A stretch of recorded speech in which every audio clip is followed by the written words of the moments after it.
হেই, আমরা যেহেতু রিমোট কাজ করি, আমাদের আসলে অফিস নাই, বাসায় অফিস। কিন্তু আজকে আমরা বিভাস সফটওয়্যার অফিসে আসছি। ১ম আহমাদ ফিরোজ কোলাবোরেশনের জন্য। সো এখানে আমি আরেকটা ভাইকে আসতে বলছি, যার সাথে আমরা ডিসকাশন করব এবং উইল হ্যাভ ফান টুগেদার।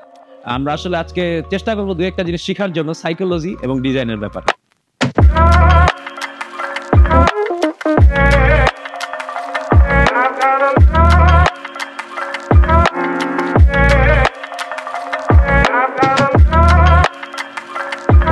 আসসালামু আলাইকুম, আমি খালিদ হাসান জীবন।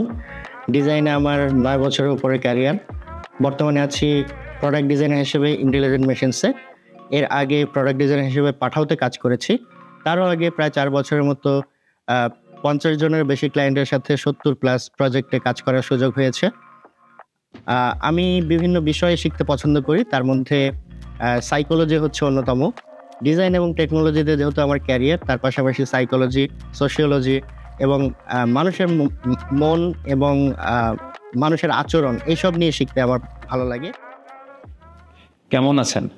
আলহামদুলিল্লাহ ভাই, আমি ভালো আছি। আপনি কেমন আছেন? আলহামদুলিল্লাহ ভালো। তো আপনার কাছে আমার ১ম প্রশ্ন, আপনি ডিজাইনার কেন হয়েছেন এবং ডিজাইনার হওয়ার পর আপনার সাইকোলজি নিয়ে কেন এত কিছু জানেন আরকি?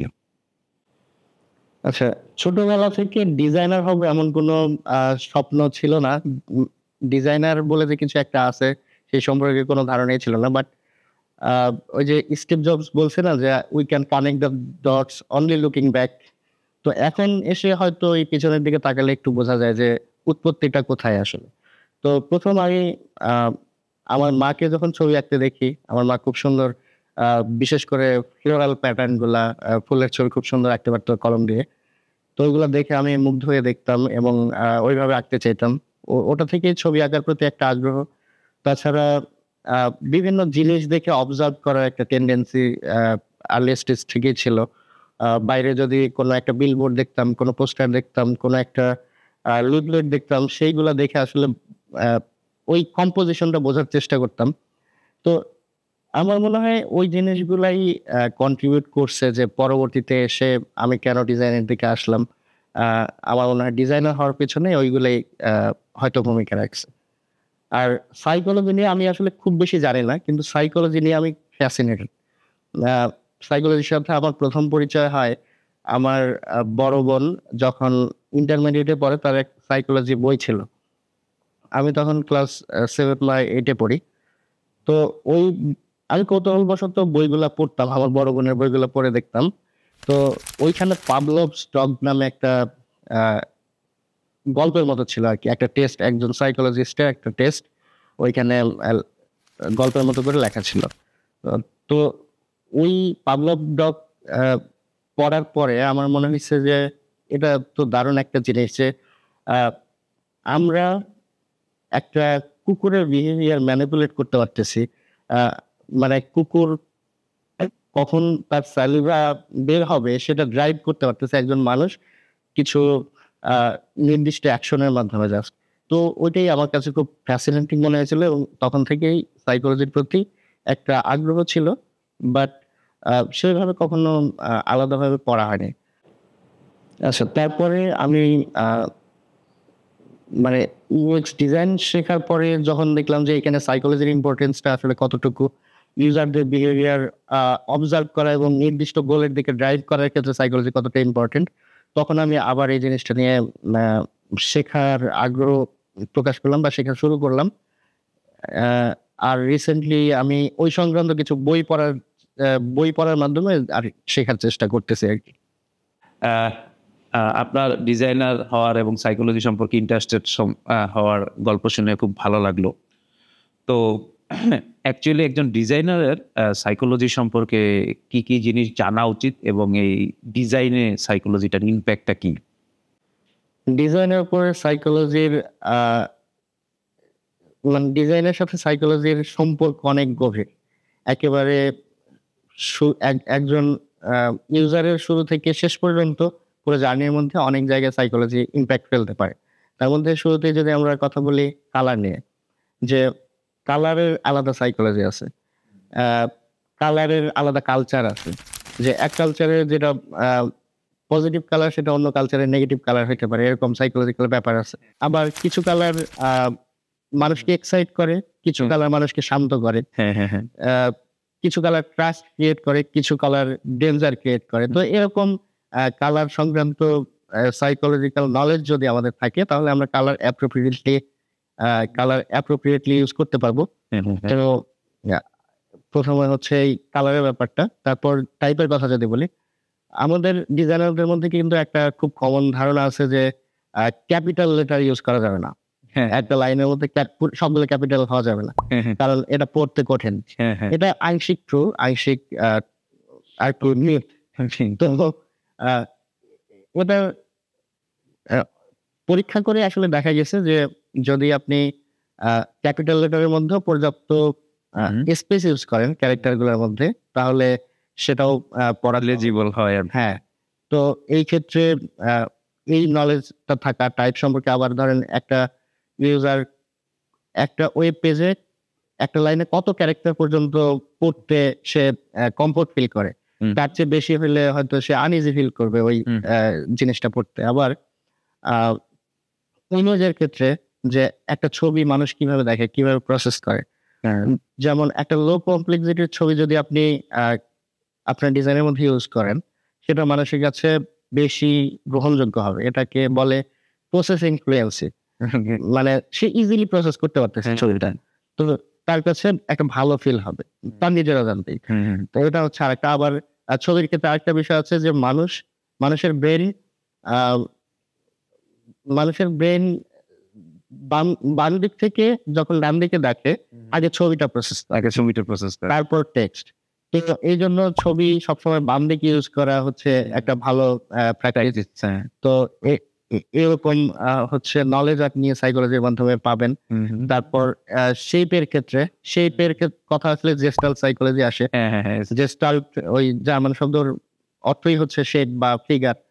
তো এটার কনসেপ্টটা হচ্ছে যে মানে কোনো ছোট ছোট জিনিসকে একটা হোল কনসেপ্ট হিসেবে দেখা। যেমন আপনি কিছু ডট দিয়ে যদি একটা প্রাণীর ফিগার তৈরি করেন, তো আপনি কিন্তু আসলে প্রাণীটা বানান নাই, কিন্তু কিছু ডট দিয়ে এমন ভাবে বানাইছেন যে একটা প্রাণীর ফিগার ওইখানে ভেসে উঠতেছে। এই ডটের মধ্যে থেকে প্রাণী খুঁজে বের করা, এটাই মূলত জেস্টাল সাইকোলজির কনসেপ্ট বলা চলে। মানুষ রিকগনাইজ করতে পারে, আর হ্যাঁ পুরাটুকু না থাকলেও জাস্ট একটা শেপ দেখে রিকগনাইজ করে ফেলে, এটা কিছু একটা। এটা হচ্ছে একটা। আচ্ছা, তারপর হচ্ছে হায়ারার্কির বিষয় এখানে আছে যে একটা ওয়েব পেজে মানুষ যখন ল্যান্ড করবে, প্রথমে তার অ্যাটেনশন কোথায় আপনি নিয়ে যাইতে চান। তো আপনাকে ওই পেজের হায়ারার্কিটা সেভাবেই ডিজাইন করতে হবে। তো অ্যাটেনশনটা আপনি ধরেন একটা ছবির মাধ্যমে গ্র্যাব করতে পারেন, একটা বড় হেডলাইনের মাধ্যমে গ্র্যাব করতে পারেন। তো আপনি যেভাবে অ্যাটেনশনটা ড্রাইভ করতে চান, আপনি সেভাবে যদি ডিজাইন করেন, highly likely user will follow that pattern, that direction. আচ্ছা, তারপর আছে কগনিটিভ সাইকোলজি। যদি আমরা জানি তাহলে মানুষের কগনিশন কিভাবে ইউজ করে সেটা সম্পর্কে আমরা জানতে পারবো। যে কগনিশন হচ্ছে একটা টুল বক্সের মতো, যে মানুষের ব্রেন একটা টুল বক্স, ওখান থেকে আমরা বিভিন্ন টুল বিভিন্ন সময় ইউজ করি। যেমন আমরা যখন কথা বলতেছি, আমরা কথা বলার জন্য ব্রেনের একটা অংশ ইউজ করতেছি, আমরা শোনার জন্য ব্রেনের একটা অংশ ইউজ করি, তো অ্যাটেনশনের জন্য, তারপর মনে রাখার জন্য, এই ধরনের এক একটা টুল। তো এই টুল বক্সটাকেই বলা চলে কগনিশন।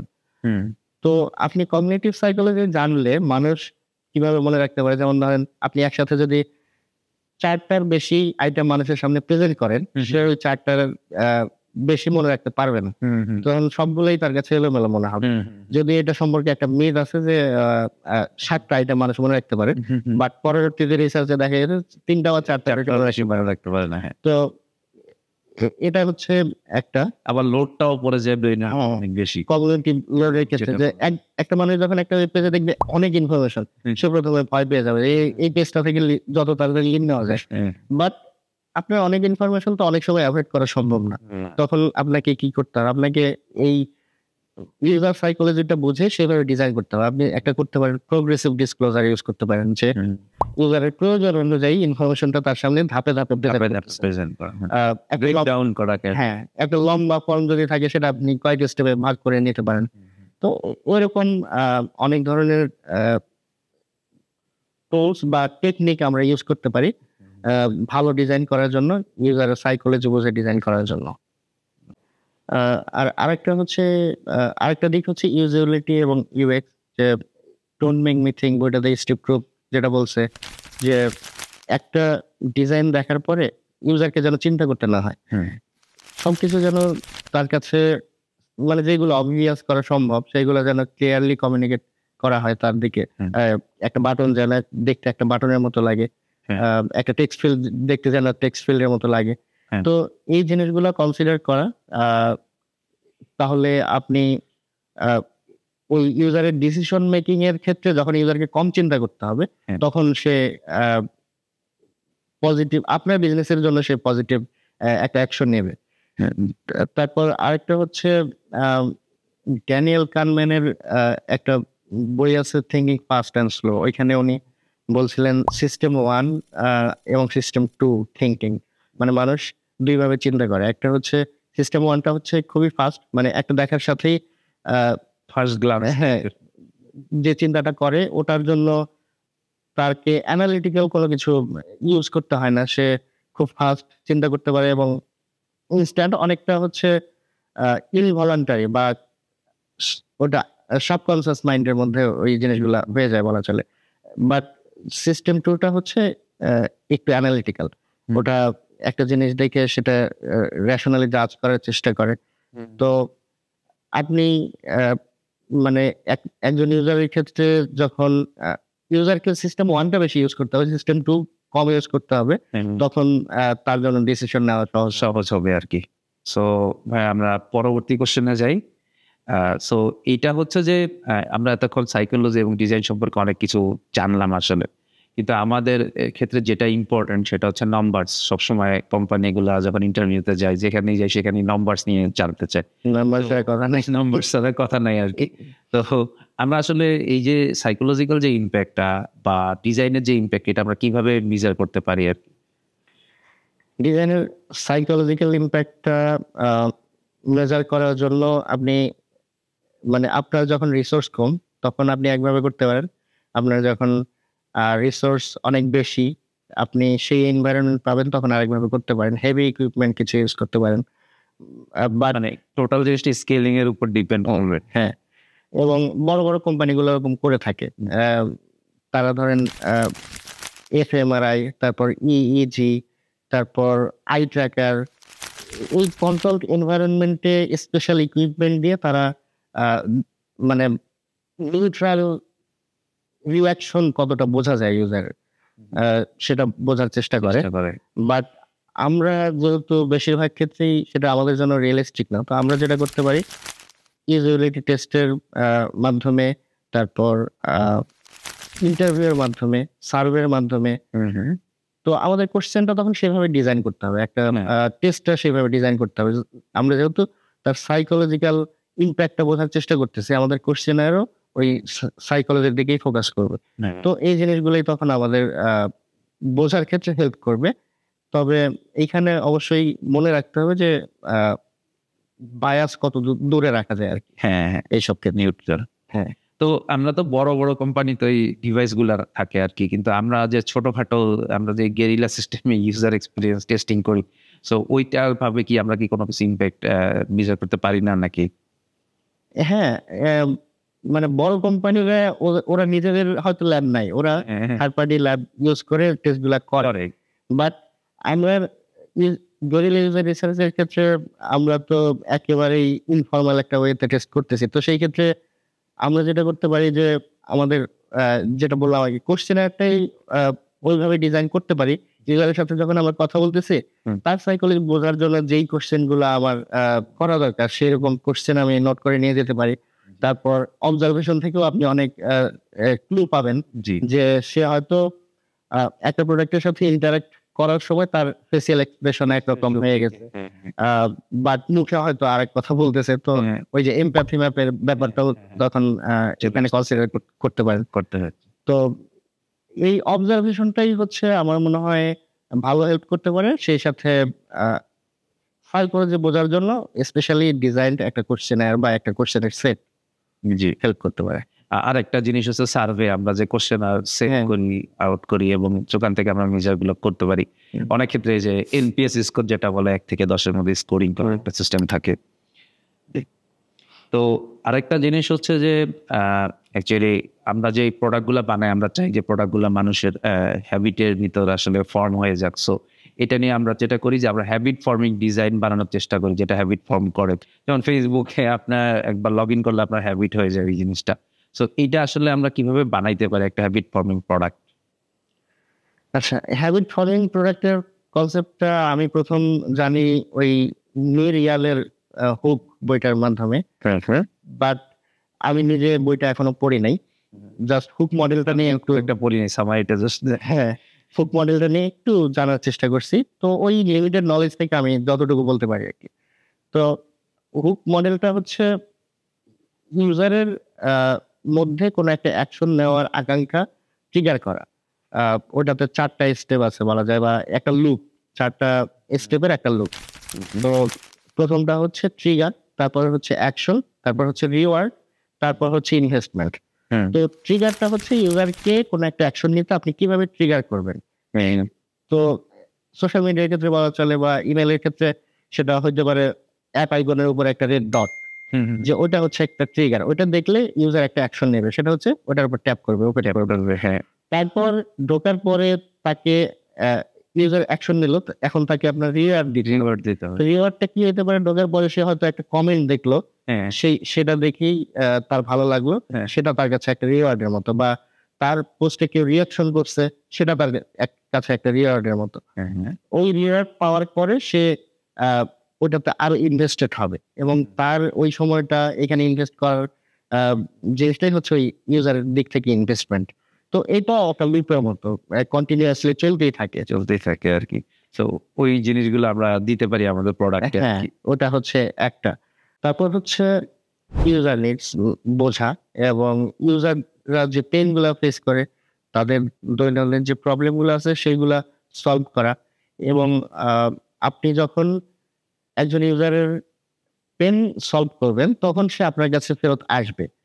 তো এটা হচ্ছে ওই আস্তে আস্তে তার একটা হ্যাবিট তৈরি হবে আপনার প্রোডাক্ট ইউজ করার ক্ষেত্রে। তো ইউজারের নিড ফুলফিল করতে হবে, আমার ইউজারের পেন আমাকে সলভ করতে হবে, তাহলেই ওই প্রোডাক্টটা ইউজারের হ্যাবিটের মধ্যে ঢুকে যাবে। সো হ্যাঁ, আমি অলরেডি হ্যাবিট ফর্মিং প্রোডাক্টের পজিটিভ দিকগুলো আমরা জানলাম, হ্যাবিট ফর্ম কিভাবে করা যায় সেটা জানলাম। কিন্তু এই হ্যাবিট ফর্মিং যে সোশ্যাল মিডিয়াগুলো যেভাবে ইউজ করে, এটাতে কি আমরা ম্যানিপুলেটেড হচ্ছি? এটা কি আসলে বাজে জিনিস সারাদিন স্ক্রল করতে করতে বেশ খানিকটা সময় আমাদের কিন্তু চলে যাচ্ছে, এবং আমরা ওই সময়টা হয়তো প্রোডাক্টিভ কিছু করতে পারতাম। সো এটা কি আসলে ভালো হচ্ছে, বা এটা খারাপ হলে এটাকে উত্তরণের উপায় কি বলে মনে হয় আপনার? এটা অবশ্যই ভালো হচ্ছে না। মানে কোম্পানিগুলো তো এই ধরনের জিনিসগুলো ইউজ করে যে তাদের রেভিনিউ বাড়ানোর জন্য। মানুষের উপর কতটা ইম্প্যাক্ট পড়তেছে সেই সংক্রান্ত কনসার্ন তাদের খুব কম, অথবা একেবারেই নাই। তো এই জন্য প্রথমত হচ্ছে এই জিনিসগুলো সম্পর্কে যদি আমরা জানি, তাহলে আমরা কিছুটা সচেতন হয়ে হয়তো অ্যাভয়েড করার চেষ্টা করতে পারবো।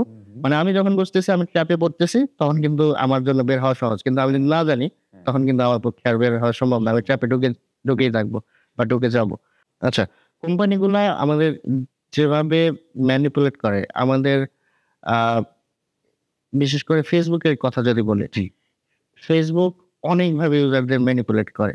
তার মধ্যে একটা হচ্ছে আপনার জন্য পার্সোনালাইজড অ্যালগরিদম, যে আপনি কোন ধরনের পোস্ট দেখলে আপনি বেশি এঙ্গেজ করবেন, বা আপনি বারবার ফিরে আসবেন ফেসবুকে। তো আপনার ডেটার উপর ভিত্তি করে আপনার জন্যই অ্যালগরিদম সেভাবে সাজানো। তারপরে আরেকটা হচ্ছে সেন্সেশনালাইজেশন বলা চলে, যে ধরেন কোন একটা ট্রেন্ডিং বা কন্ট্রোভার্সাল টপিক নিয়ে কোথাও একটা কিছু শুরু হয়েছে, সেটা আপনার সামনে যেন আপনি এটাতে পার্ট নেন এবং এঙ্গেজমেন্ট বাড়ে। তো এটা হচ্ছে কোনো একটা কন্ট্রোভার্সাল টপিক অথবা কোনো একটা খারাপ ইভেন্টকে ভাইরাল করার ক্ষেত্রে নিজের দিক থেকে প্রমোট করা, ইউজারদের কাছে বেশি রিচ করা জিনিসটা। তো এটা হচ্ছে একটা মানে আপনাকে ম্যানিপুলেট করতেছে, আপনাকে ওইখানে নিয়ে আসার জন্য, এঙ্গেজ করার জন্য। আচ্ছা, আরেকটা জিনিস হচ্ছে ইনফিনিটি স্ক্রলিং। মানে আপনি ফেসবুকে স্ক্রল, এখন যদিও একটা দিছে যে পোস্ট কিছু অনেকক্ষণ স্ক্রল করার পরে নিচে দেখায় যে আপনি অনেক স্ক্রল করে ফেলছেন, একটা ব্রেক নিতে পারেন বা আগের গুলা পোস্ট দেখতে পারেন। বাট অনেক সোশ্যাল মিডিয়াতে সেই লিমিটটাও নাই। আপনি স্ক্রল করতেই থাকবেন, পোস্ট আসতেই থাকবে। এটা হচ্ছে আপনার কতক্ষণ সময় চলে গেছে আপনার নিজেরও হুঁশ নাই। তো সেটা হচ্ছে একটা ইনফিনিটি স্ক্রলিং, একটা মানুষের সময়ের সেন্স একেবারে নষ্ট করে ফেলে বলা চলে। তারপর আরেকটা হচ্ছে ইকো চেম্বার্স। মানে ইকো চেম্বার্সটা হচ্ছে আপনি যে ধরনের আদর্শে বিশ্বাসী বা আপনি যে ধরনের চিন্তা ভাবনা করেন, আপনাকে বারবার সেই ধরনের মানুষের সংস্পর্শে নিয়ে আসা বা আপনার নেটওয়ার্কের মধ্যে ওই মানুষগুলাকে নিয়ে আসা, এবং আপনার মতো করে চিন্তা করে বেশি বেশি করে তাদের কাছে এক্সপ্রেস করা আপনাকে, এবং তাদেরকে আপনার একটা বাবল তৈরি করে। হ্যাঁ, একটা ইকো চেম্বার, যে আপনি যা বলতেছেন ওইটারই রিফ্লেকশন হচ্ছে আর কি। তো এর ফলে যেটা হয় যে আমরা একটা বাউলের মধ্যেই চলে যাই, এবং এর বাইরে যে একটা দুনিয়া আছে বা আরো কিছু ঘটতেছে সেই সম্পর্কে আমাদের কোনো একটা সেন্স থাকে না। তো এটা হচ্ছে একটা ওয়েতে তারা ম্যানিপুলেট করে। আরেকটা জিনিস যেটা আপনি কিছুটা টাচ আপ করেছিলেন আমাদের আগের ডিসকাশন গুলোতে, সেটা হচ্ছে ডার্ক প্যাটার্ন। সো আপনার কোম্পানিগুলো দেখবেন যে খুব ডার্ক প্যাটার্ন ইউজ করে, ম্যানিপুলেটিভ সাইকোলজিটা ইউজ করে আর কি। সো এটা অবশ্যই মেবি এথিক্যাল না, অথবা এথিক্যালও হইতে পারে, আমার জানা নাই। কিন্তু আপনি দেখতে পাবেন যে নেটফ্লিক্সে সাবস্ক্রিপশন ক্যান্সেল করার সময় প্রচুর বাধা দেয়। আবার ধরেন আপনি আমাদের নিজেদের, আমরা যেটাতে ডিজাইন শিখি, ইন্টারাকশন ডিজাইন ফাউন্ডেশন, তো ওইটাতেও সাবস্ক্রিপশন ক্যান্সেল করতে গেলে ওরা অনেক বাধা দেয়। তো এটাকে আপনি কিভাবে দেখতেছেন? এটা কি এথিক্যাল, এবং এই প্র্যাকটিসটা কি আমাদের করা উচিত না উচিত না? এটা অবশ্যই এথিক্যাল না। মানে এথিক্যাল হচ্ছে কোনটা? যখন আপনি ইউজারকে ক্লিয়ারলি কমিউনিকেট করে তাকে পারসুয়েট করবেন আর কি। মানে তার জ্ঞাতসারে সব সবকিছু তাকে ক্লিয়ারলি বলে তার সিদ্ধান্ত পরিবর্তন করার চেষ্টা করতেছেন, সেটা আমি বলবো এথিক্যাল। বাট যখন আপনি তার অজান্তে কোনো কিছু তার কাছ থেকে আদায় করার চেষ্টা করবেন, সেটা অবশ্যই আনএথিক্যাল। তো ওইটা হচ্ছে ইউজারকে একটা ভোগান্তির মধ্যে ফেলা, যে এটা ফোর্স কন্টিনিউটি বলে, যে আপনি একটা কোন একটা প্ল্যানে সাবস্ক্রাইব করছেন, কিন্তু যখন আপনার মনে হলো যে এটা আমার দরকার নেই, তখন আনসাবস্ক্রাইব করার কোনো অপশন খুঁজে পাবেন না। তো এটা আমার সাথেই হয়েছে। নিউ ইয়র্ক টাইমস এর একবার সাবস্ক্রিপশন নিয়ে আমি এরকম বিপদে পড়ে গেছিলাম। সাবস্ক্রিপশন ক্যান্সেল করার কোনো উপায়ই নাই, কোনো বাটনই নাই, এবং বাটন অনেক খুঁজে খুঁজে শেষমেশ খুব ভিতরে গিয়ে একটা বাটন খুঁজে পাইছি, বাট ওটা কাজ করে না। মানে ওটা জাস্ট ওরা প্লেস হোল্ডার হিসেবে দিয়ে রাখে আমার মনে হয়। শেষমেশ তাদের কাস্টমার সাপোর্টে কল করে আমাকে জিনিসটা ক্যান্সেল করতে হয়েছে। সুতরাং খুবই ইউজারদের জন্য খুবই ভোগান্তির একটা বিষয়, এবং আমি পার্সোনালি অবশ্যই এটা পছন্দ করি না। বাট আইডিএফ এর কথা যেহেতু বললেন, ওরা হচ্ছে ইউএক্স এর একেবারে পাইওনিয়ারদের একজন, তারা যেহেতু ইউজ করে, তারপর নেটফ্লিক্স এর মতো কোম্পানি যেহেতু ইউজ করে, সেহেতু এটার পেছনে অন্য কোনো রিজন হয়তো আছে যেটা আমি জানি না। সুতরাং আমি আমার দিক থেকে মনে করতেছি এটা এথিক্যাল না, এবং আমি হয়তো এটা ইউজ করবো না পার্সোনালি কখনো। বাট তারা করতেছে, হয়তো তাদের এমন কোনো নলেজ আছে যেটা আমি জানি না, সেটা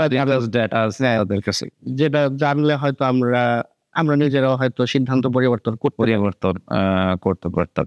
জি। আর এবার আসি আমাদের নিজেদের কথা নিয়ে। তো আমি একটা ইউটিউব চ্যানেল চালাই যেখানে এই ভিডিওটা যাচ্ছে আর কি। তো আমরা তো আসলে ইউটিউবে আমি চেষ্টা করতেছি, আমি যতটুকু জানি সেটা নিয়ে মানুষদেরকে শিখানো বা মেন্টরিং করা বা তাদেরকে নলেজটা প্রোভাইড করা।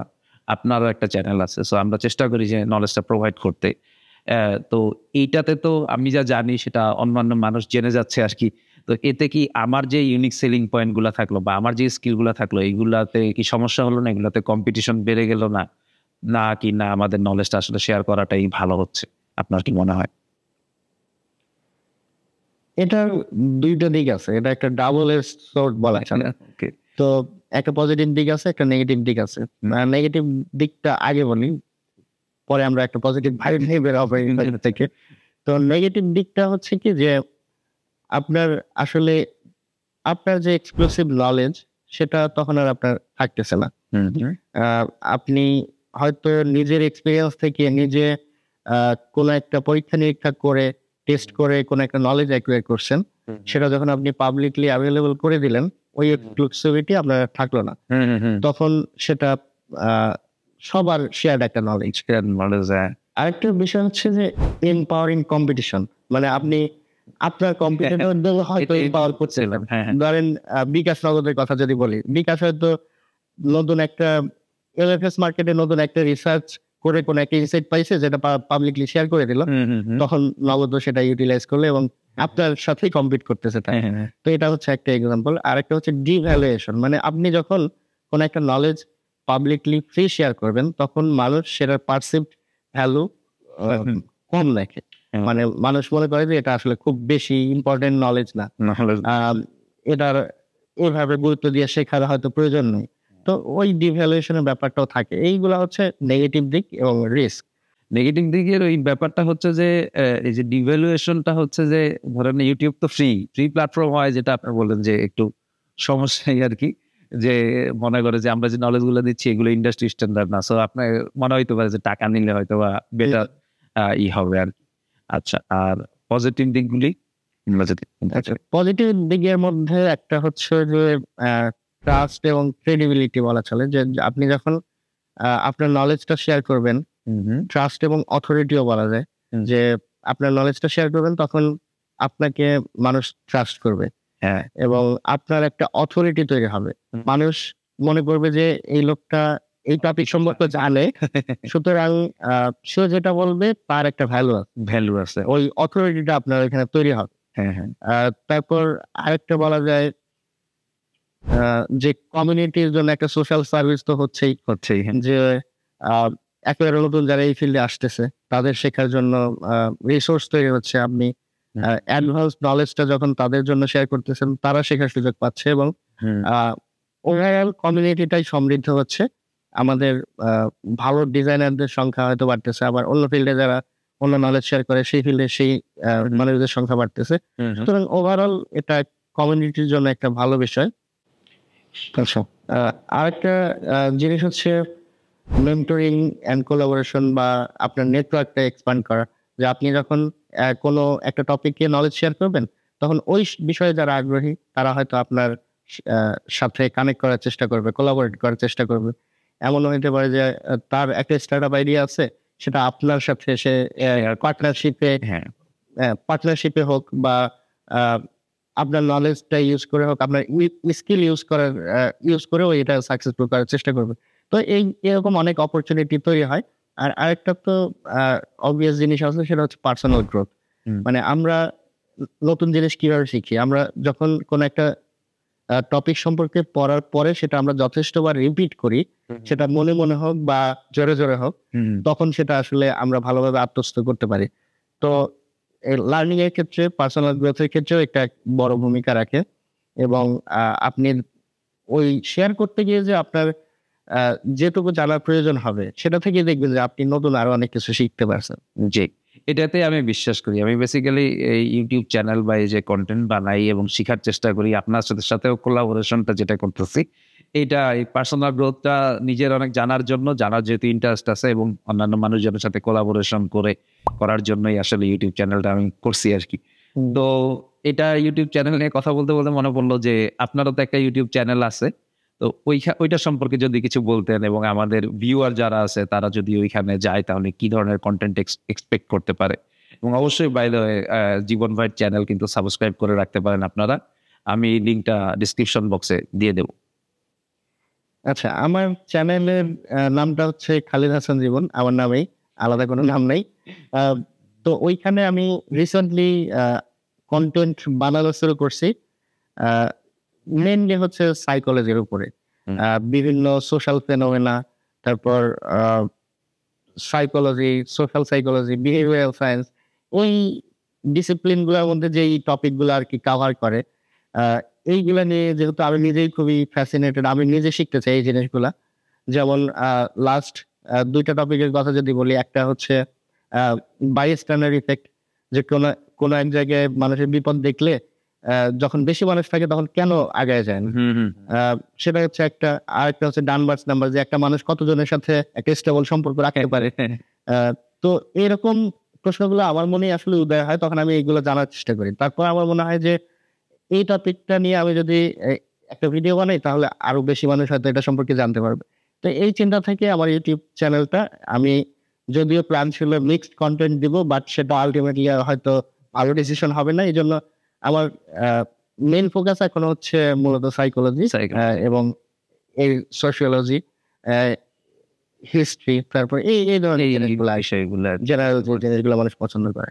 জি, বুঝতে পারছি। সো বুঝতেই পারছেন, সাইকোলজি নিয়ে যদি আরো জানার ইচ্ছা থাকে তাহলে অবশ্যই জীবন ভাই চ্যানেলে যাইতে পারেন। শেষ প্রশ্ন যেটা, সেটা হচ্ছে যে যদি আজকের ভিউয়ারদের একটা কথা বলার থাকে জাস্ট, সেইটা আপনি কি বলবেন তাদেরকে, ভিউয়ারদের? আমি পার্সোনালি যেটা বিশ্বাস করি, আমার মনে হয় সেটাই বলা উচিত। আমি বিশ্বাস করি যে একটা মানুষের সবসময় শিখতে থাকা উচিত। একেবারে দৈনন্দিন থেকে কবর পর্যন্ত শিক্ষাকাল, এটা আসলে শুধু কথার কথা না। আমি বলবো যে never stop learning, keep learning. Are learning এর জন্য যদি কোনো রিসোর্স সাজেশন করার থাকে আপনি দিতে পারেন, অথবা আমি স্ক্রিনেও দিই। হ্যাঁ, আমি আপনাকে লিস্টটা দিয়ে দেবো, আপনি স্ক্রিনে দিয়ে দিতে পারেন। আচ্ছা, স্ক্রিনে থাকছে বেশ কিছু রিসোর্সেস, এছাড়াও ডিসক্রিপশন লিঙ্কে অবশ্যই থাকবে। সো ওইখান থেকে দেখে নিতে পারবেন জীবন ভাই কি কি বই বা কি কি কন্টেন্ট রিসোর্সেস লার্নিং এর জন্য শেয়ার করে। সো দেখতে দেখতে আমরা আমাদের কোলাবোরেশন বা আমাদের যে কনভারসেশন, এটা শেষ পর্যায়ে চলে আসছি। সো আশা করি আপনারা অনেক কিছু শিখতে পারছেন এই ডিসকাশন থেকে, এবং আমরা ভবিষ্যতে আরো কিছু কোলাবোরেশন করার চেষ্টা করব। জীবন ভাই, আপনাকে ধন্যবাদ আপনার সময়ের জন্য এবং আমাদেরকে সো মাচ নলেজ শেয়ার করার জন্য। থ্যাংক ইউ ফিরোজ ভাই, আমাকে এখানে আমন্ত্রণ জানানোর জন্য। এটা আমার জন্য একটা বড় অপরচুনিটি ছিল। আমার খুবই পছন্দের একটা টপিক নিয়ে ডিসকাস করার সুযোগ পেয়েছি, এবং আপনার সাথে বিশেষ করে এই বিষয়ে কথা বলার সুযোগ পেয়েছি, এটা আমার জন্য বড় পাওয়া। Thank you.